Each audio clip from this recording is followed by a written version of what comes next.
nii.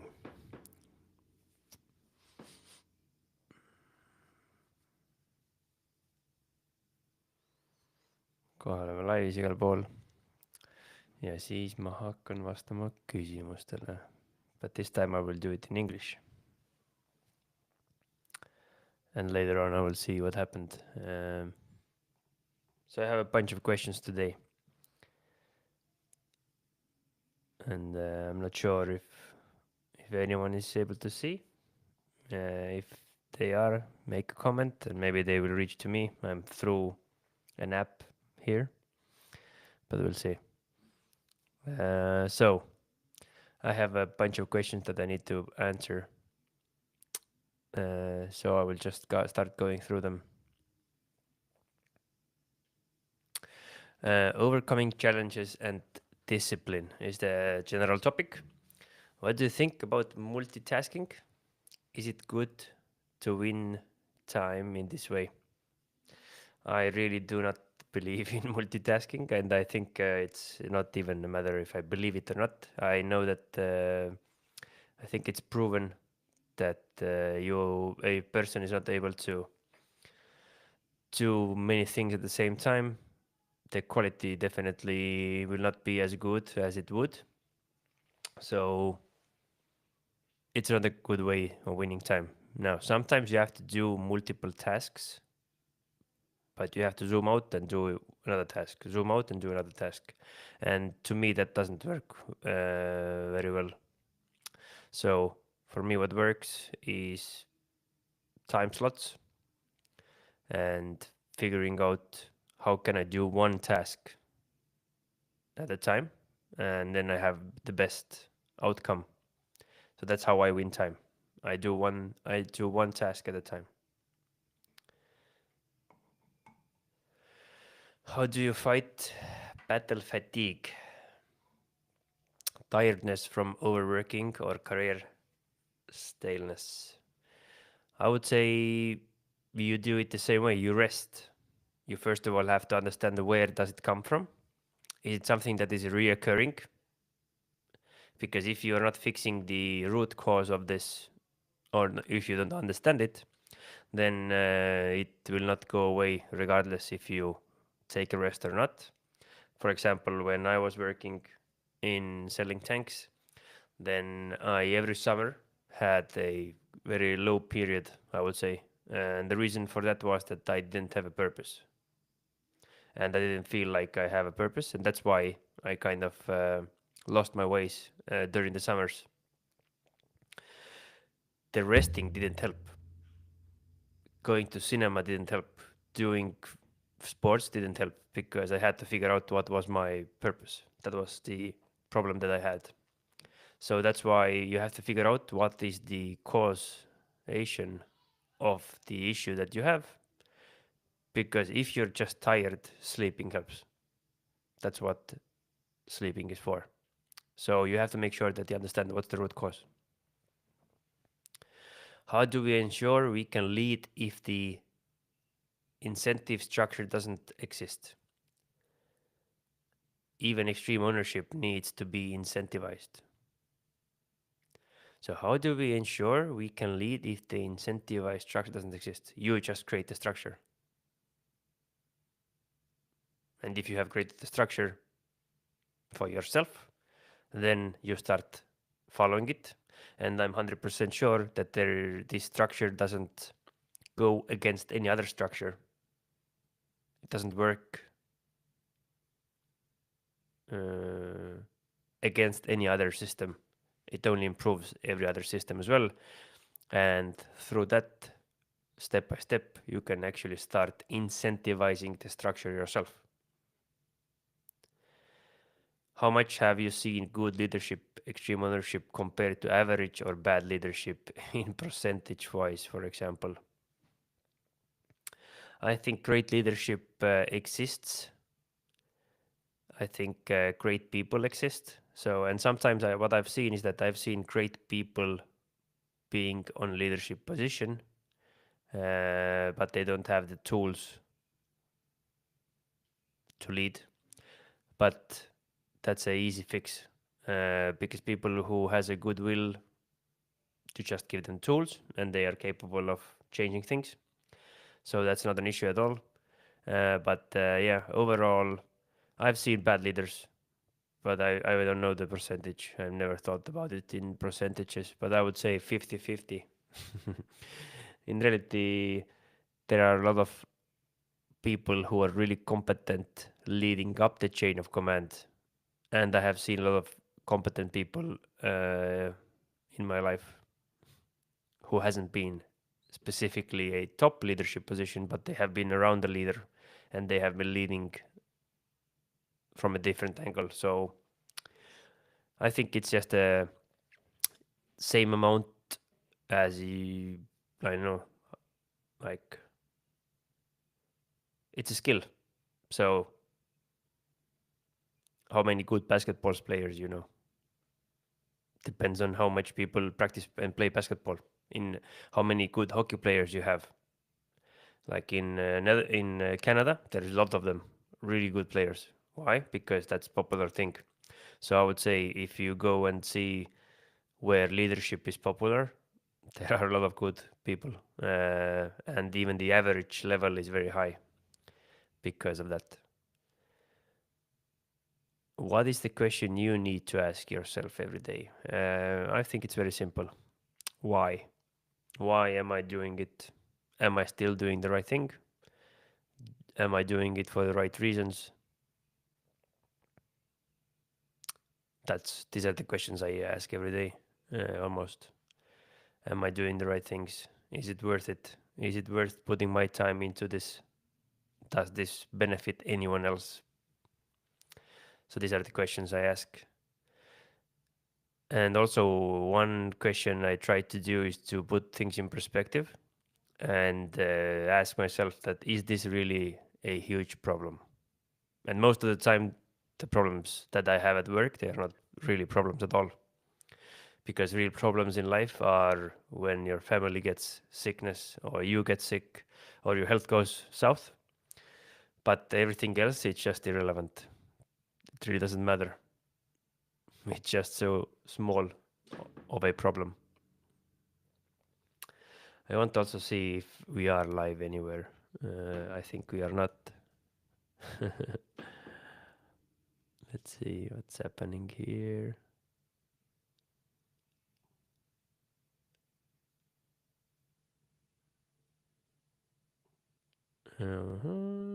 We are, but I think nobody sees it. But that's fine. But there are two people at least in some place, which is good. So I know it works. So motivation and mindset. What is more important to you, reaching your goal or feeling the pleasure of the process? Once it is not a matter of survival, how do you motivate yourself to choose the first answer? What is more important to you, reaching your goal or feeling the pleasure of the process?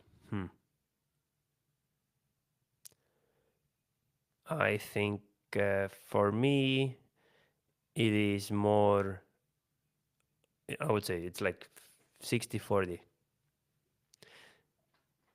Reaching goal. Mul on live praegu.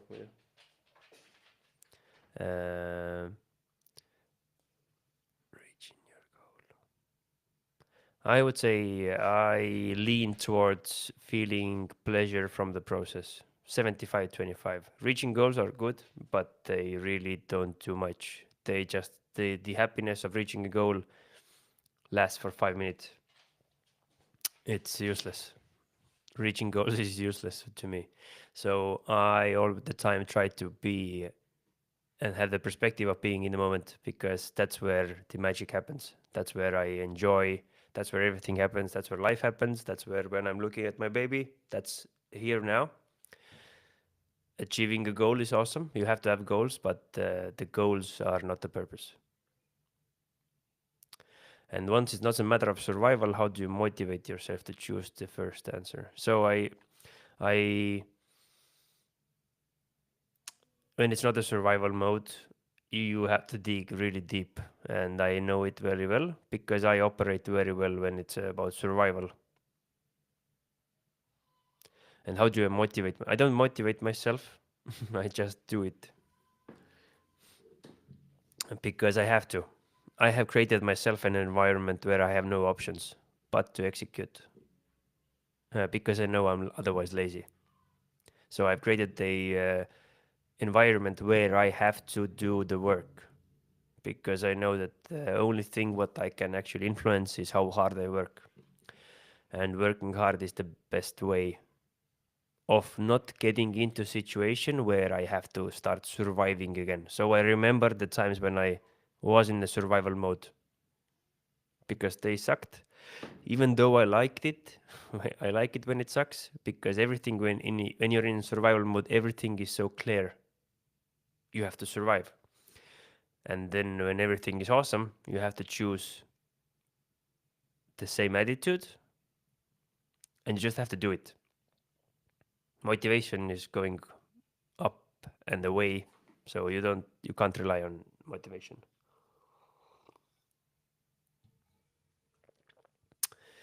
Can you be content when you are truly taking ownership of absolutely everything? Seems like a miserable existence. Okay, that's what I already, I think, answered previously. Absolutely, it's not. It's awesome. Why? Because you are in control now.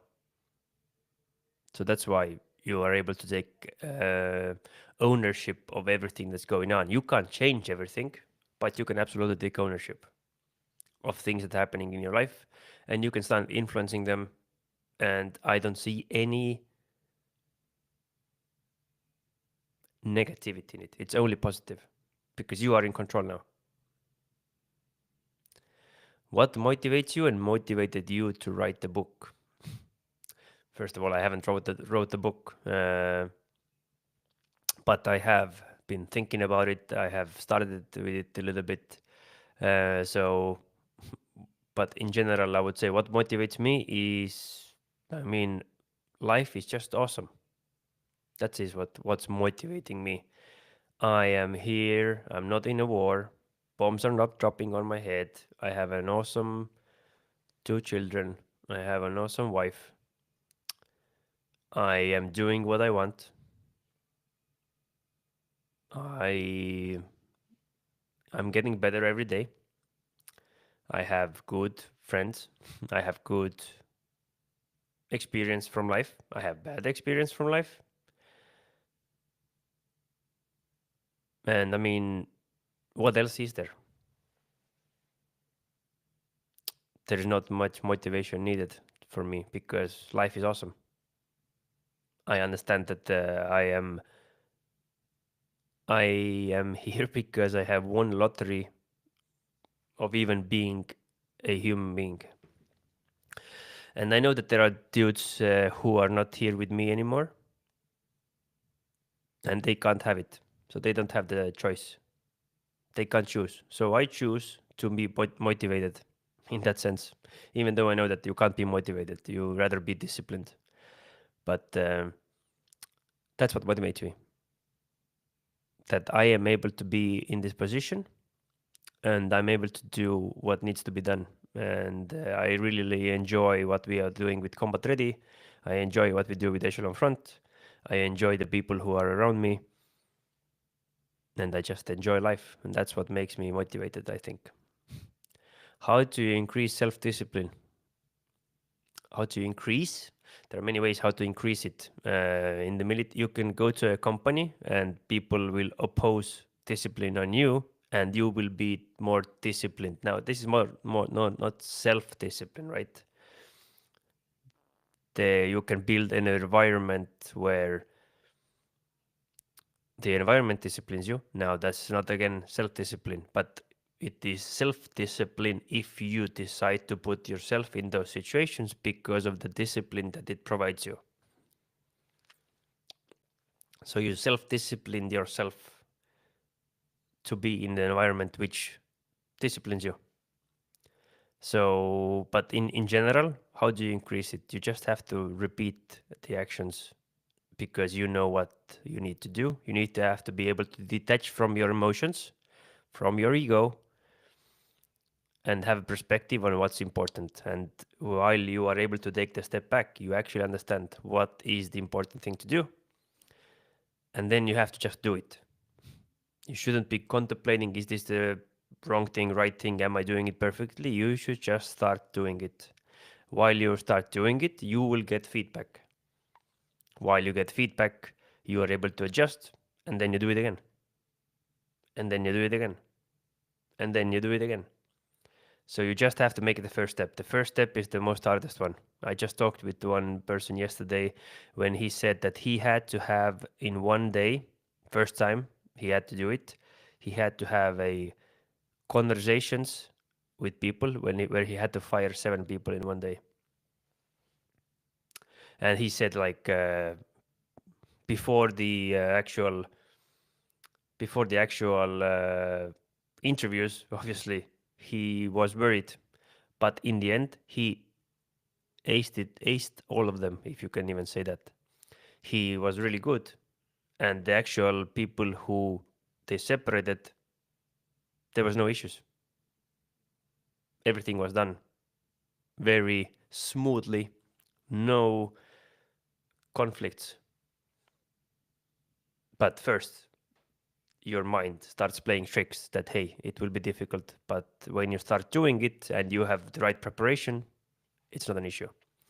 So just take a first step. You have to make a decision to be better again and again every day. How to adapt on the hard days. So I think when the days are hard, you just adapt how you know how to adapt. For some people, it can be not doing anything. But if you're up next day, then you go again. So it doesn't matter what happens if if you make a mistake, if you sleep in, if you do whatever, there is always tomorrow. You don't have to adapt the same day. If it's really hard, you have to figure out why it is very hard. Because if you are doing training and it's very hard, that's good. Training is supposed to be hard. That's again another conversation I had with Jan yesterday or day before, where he said, what's the difference between doing sports and training? Training is supposed to be hard. When it's not hard, you're doing sports. So when you have the hard days, you can understand that these are the days when actual things get better. And that these are the days when you really are improving. Because the easy days, they do nothing for you. The hard days are the days those are the most important days, in my opinion. So that's how you adapt. You figure out how to survive the day and try to make the best out of it. And you should be proud that you are recognizing that it's a hard day. Because if you're able to recognize it's a hard day, then that's the first step of figuring out how to push through it. It means that you're not on an autopilot. And I think that's a great place to be. So reset. You have to understand every day starts from zero. It doesn't matter what happened yesterday. It doesn't matter you were a special forces soldier. It doesn't matter how successful you were yesterday. Today is a new day, and tomorrow is a new day. So it starts again. So don't bother living in yesterday. Corporate leadership and organizational issues. How to take ownership in corporate environment where problems span multiple teams. Same way. How do you take ownership? You take ownership the same way. You maybe just have to figure out, because you don't have to figure out what other teams are doing wrong. You have to understand what you are doing wrong. That is causing multiple problems over multiple teams. And you have to break it down into small steps, because that's how you investigate and figure out what are the actual issues. And then you start taking ownership one by one, and you actually start solving them one by one. And that's how you take ownership in every environment. Doesn't matter if it's corporate or home, because instead of thinking multiple teams, you can also think of multiple people. And when you have a problem, it always spans to multiple teams and multiple people. And how to take ownership? You take ownership the same way. You understand what's the problem, what are the consequences. You figure out what you believe that you can take ownership of. Then you figure out the solution and then you start executing. And that's how you take ownership. How to navigate and influence decision making when bureaucracy slows things down. Same way as you would when there is no bureaucracy, because who do you influence? You don't influence the bureaucracy, you influence people. You influence the decision makers and you navigate through people rather than focusing on the bureaucracy. Now, if the bureaucracy, how can bureaucracy change? When you speak with people, when you influence other people, when you influence the people who are either creating bureaucracy or who has the capability of reducing bureaucracy. Because nobody likes bureaucracy, especially if it slows things down. So now you have to just figure out what are the right words to the right people and what are the right examples and how much work you have to do to showcase that this bureaucracy makes no sense. This bureaucracy actually is slowing things down. Here is a draft of a new method or SOP, how we could improve this bureaucracy so it wouldn't slow things down anymore. And that's how you navigate. You are proactive, default aggressive, you provide solutions, and you influence the people, you build relationships. And that's how you get better at making the bureaucracy not as low. What is a success story of extreme ownership in a corporate setting? Now, there are so many of them.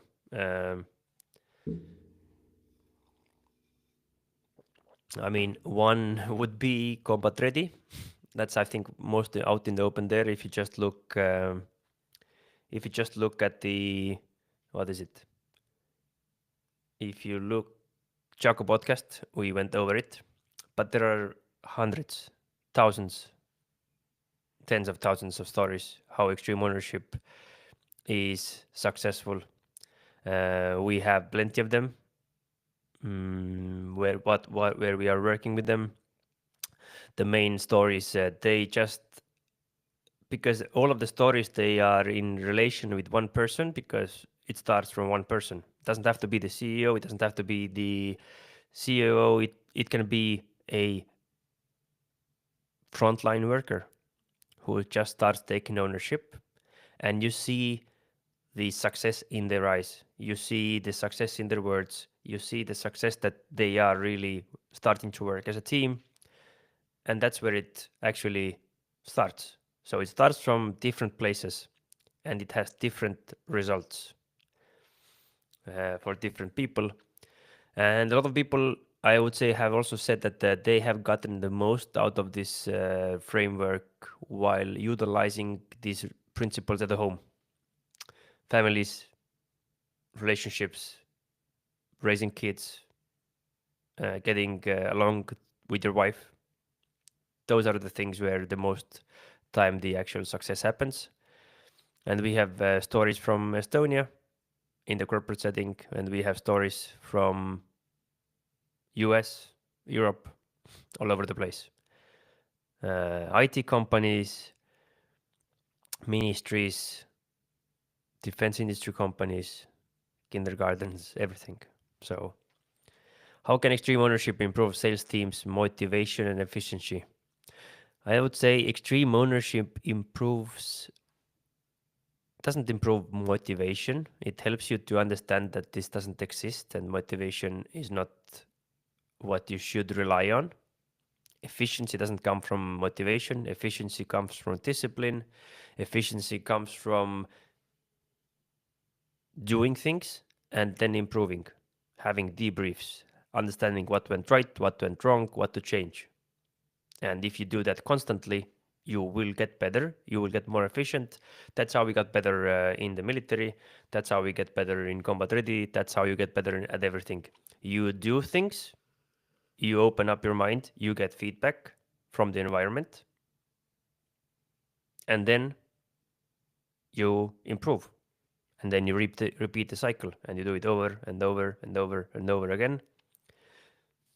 And if you realize that you are in charge of that, you are in charge of improving the sales team, you are in charge of improving you are in charge of improving your company, regardless of where you are standing in the chain of command, then that's what's the power of extreme ownership, is that you are in control. And the only thing what you have to do is start moving, listening to feedback, and then improving and implementing what you heard. And that's how you get better. How to maintain accountability when leadership structures are rigid. How to maintain accountability. So it's not about the structure, because structure kind of provides you the decision making and the power of making decisions, kind of, because you have the position. But I would say it's not about the structure. It's about an individuals figuring out how to lead up the chain of command, down the chain of command, left, right. So it doesn't matter what the structure is. It's about whoever takes accountability, whoever takes ownership of the situation, and that's where it starts from. So it's not about the structure. There are structures that help and support decision making or faster decision making, because I would say military structure to me means that eventually someone has to make a decision, and that's why there is a actual structure. And eventually there are different roles, and you can see different information, and you can process different information and make good decisions based on your background. And now if you're in leadership position, you have different information than the front line, which now enables you to provide better feedback. It provides you an opportunity to provide better information to your team. It provides you a better understanding how to make better decisions on the things that only you can make decisions. But eventually the structure is there for making sure that eventually there will be a decision made. And I would say, and I would argue that most of the time, most of the decisions on the battlefield are not made by the leaders, but it's made by the people who is closest to the information. And sometimes leader is the closest to the information, and then they have to make a decision. But if no one makes a decision, eventually it's on leader to make a decision, a final one. And if he is not making the decision, guess what? Someone else has to make a decision. So in reality, it doesn't matter what the structure is. You just have to make a decision. If nobody makes a decision, it's on you to make a decision. Last slide. Broader leadership philosophies and extreme ownership in practice. I get it that everyone is a leader, but in combat there are squads and squad leaders who make more decisions. What if a leader makes a lot of bad decisions? How to avoid such situations? How to avoid a leader making a lot of bad decisions? You should go through training, and the training should be good. And if you are able to make a lot of decisions and you have a good training setup, then you actually will be able to not make so many bad decisions anymore, because you learn from your previous bad decisions. Now it takes time, it takes effort, but that's the best way how you avoid it, if you have time to prepare. Now, if you don't have time to prepare, you have to understand that it depends on what is your perspective. If you're a leader, just start learning from your mistakes. Take a break, take a step back and figure out or ask around what's going on. Why are you making bad decisions? Because eventually it's affecting everyone. And now if you're a team member and your leader is making a lot of bad decisions, who is it affecting? It's affecting you. Now you should step up and figure out what your leadership needs and what you can do, so you could make and create a situation where your leaders doesn't make a lot of bad decisions anymore. Maybe you need to take something off from their table. Maybe you need to provide the right information. So You just need to do the same thing. You need to be able to open up your mind and support and cover and move for your leadership if you are not in a leadership position. And if you are in a leadership position, you have to accept that you have made mistakes and now it's time to ask around and learn from them. Because if they keep happening in the same area on constantly, you're not improving and it eventually will be disaster and you will lose. So that's why everyone has to lead. It doesn't matter. That's why there is this saying as well from Chaco. There are no bad teams, there are only bad leaders. But the leaders can be inside the team as well. Eventually, someone has to take the decisions and someone has to help and support the leadership and improving their decision making by doing their job so that the team could win. But eventually, you can't avoid making decisions and making mistakes. And if it's bad or good, that's now based on perspective. Sometimes you don't know. You have to only choose between bad decisions. But is it then a bad decision? It's just a decision. You should do SWOTs. Every decision leads to every decision has strengths, weaknesses. Every decision has opportunities and threats. So that's how you should be considering about it. In battle, you have weapons.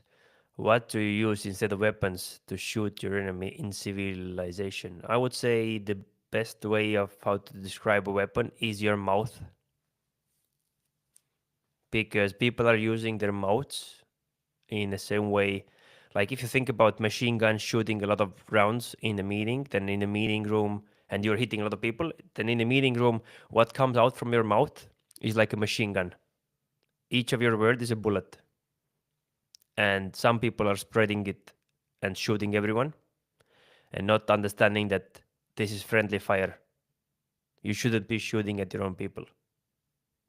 You should be only shooting targets when they are enemies and you are sure that you want to shoot them. So treat your mouth as a weapon because it is a weapon and shoot only where you need to shoot. Don't shoot at your own people because that is the worst thing you can do ever. So with all this fighting and strategy, how do you stop all the wars? Doesn't peace come from within us? I think that the best what you can do is figure out how you can be more prepared. And usually whoever is more prepared, it makes sure, or it gives the least amount of incentives to attack. So there is a saying, if you prepare for war, or best way to best way to avoid war is to prepare for war. So the best strategy is to be ready for everything. And I think peace comes from where you understand that you can take care of yourself. Because if you are going to jiu-jitsu training or mixed martial arts and you are really good at it, that's where the peace comes from. You know you can handle yourself. And you also know that there are always people who are stronger than you, so you don't go around and pick fights. But if the fight is there, you will hand it to them. And if you have a right good track record and you are able to show that you are strong enough, then people don't mess with you. People are only bullying people who are weaker. So I would say the best way how to avoid wars is to prepare for war. Why did you end up poker? What was the main reason? It didn't provide me a stable income and I didn't have the right amount of bankroll. That was the main reason. What has been the biggest success story you have seen where a large organization implemented this mindset for victory? Or is this mentality only alive in the military setting? No, I mean, I think the best examples are, again, we already talked about it, but in Echelon Front, they have done a lot of interesting things in terms of they have taken the lowest performing team in the organization and they have started training with them, and they have become the number one performing team in the organization. Here in Estonia, there are numerous of them. Um, but to me, the biggest success story is people who are living around me. They have been able to, like the people who are part of our team, they didn't know anything about these principles before, but they really live it. They really see the benefits of it. They are sharing it with others. So that's something what I think is the biggest one. And most of our like staff, they have zero military background. Um, and then also organizations. And I would say, I don't know, I can't really name the organizations to some reasons, but huge IT companies, engineers, they have turned things around. Um, so they are here in Estonia, they're everywhere. Kindergartens, children, husbands, wives, everyone. So that's how it is. So I hope I've answered most of the questions and I can stop this live. So whoever were listening, thank you for listening. And that's it for today. If you would like to see this kind of lives more, and if you would like to join in, then we can do it next time. Let me know in the comments if you enjoyed it. What did you learn? What did you not learn? What did you like? And if you have any other questions, send it to me. Write in the comments, write me in a DM, write me in Facebook, write me in LinkedIn, write me wherever you want. So have a nice day. Enjoy. Bye bye.